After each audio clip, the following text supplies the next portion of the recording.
Kumusta mga Lods at welcome sa aking channel. Ngayon ay ipagpapatuloy natin ang Chapter 22 ng Malasolo Leveling Zombie Edition. Patuloy pa rin na nakikipagbakbakan ang ating bida sa mga armadong lalaki hanggang sa unti-unting nauubos ang mga ito habang nagpapalitan sila ng putok. Sa gitna ng labanan, na-crash talk pa ng ating bida ang mga kalaban dahil sa pagiging amateur ng mga ito sa paggamit ng baril. Napamura naman ang leader nila at napatanong kung saan nanggaling ang ating bida na para bang nasisiraan ng bait at basta na lang namamaril. Agad naman niyang inutusan ang kanyang mga tauhan na barilin nila ang ating bida habang siya mismo ang naging puntirya nito. Ngunit mabilis lang itong itinumba ng ating bida nang huminto na sa pagbaril ang ating bida. Napatawa siya dahil naubos na raw ang bala nito kaya lumabas siya sa kanyang pinagtataguan at harap-harapang binaril ang ating bida sa muka. Ngunit mabilis lang itong naiwasan. Sabay inagaw ang kanyang baril at itinutok ito sa kanyang panga at tuluyang tinapos siya ng ating bida. Pagkatapos, kinuha naman ng ating bida ang baril nito at agad na pumasok sa gusali. Subalit, siya'y agad na inambush ng natitirang mga kalaban. Ngunit walang kahirap-hirap niyang tinapos ang mga ito. Matapos nito, tinawag niya ang grupo ni Lee na lumabas mula sa kanilang pinagtataguan dahil wala na ang mga kalaban. Napahanga naman ang bata sa kanyang nakita dahil sa tapang at husay na ipinamalas ng ating bida. Samantala, bigla namang nag-notify ang system ng ating bida na may bagong task para sa kanya ang mag-recruit ng survivor sa Rongxiang Garden. Matapos nito, nagtanong naman ang ating bida kay Lee kung sino ang mga taong nakalaban nila.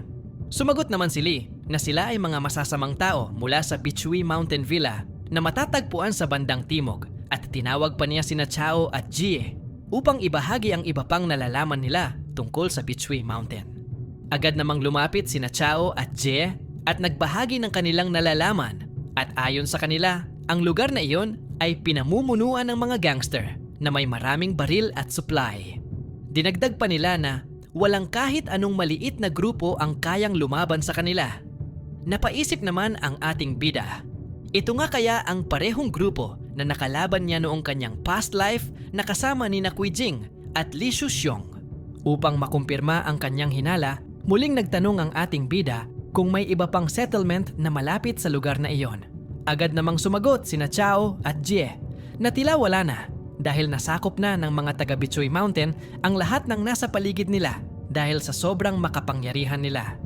Dahil dito, tuluyan nang nakumpirma ng ating bida ang kanyang hinala habang narinig naman ito ni Lee at agad na patanong kung ano ang ibig niyang sabihin. Agad namang nilihis ng ating bida ang usapan at inutusan si Lee na kunin ang mga armas at mga magazine mula sa mga kalaban.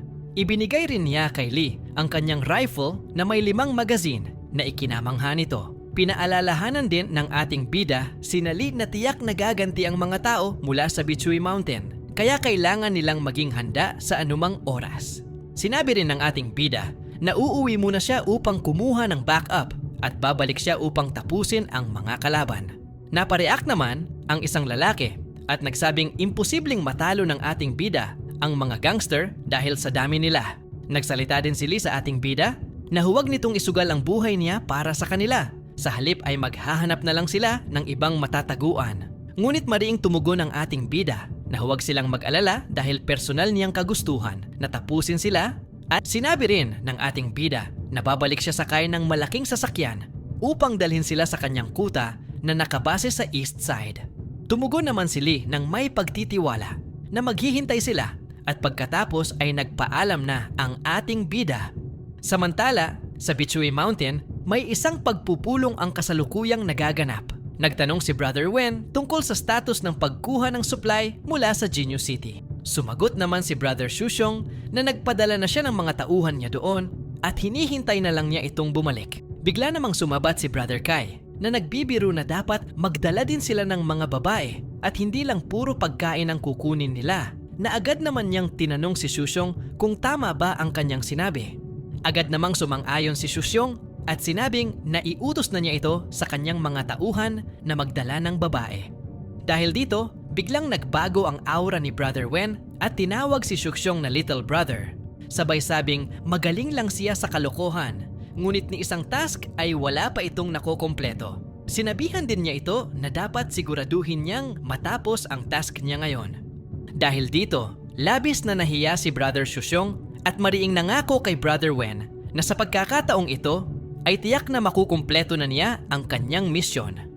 Samantala, matapos ang pagpupulong, agad sinalubong si Shushong ng isa sa kanyang tauhan na nagtanong kung ayos lang ba siya. Galit namang tumugon si Shushong at nagtanong kung nakabalik na ba ang 7 tauhan na pinadala niya sa Jinyu City.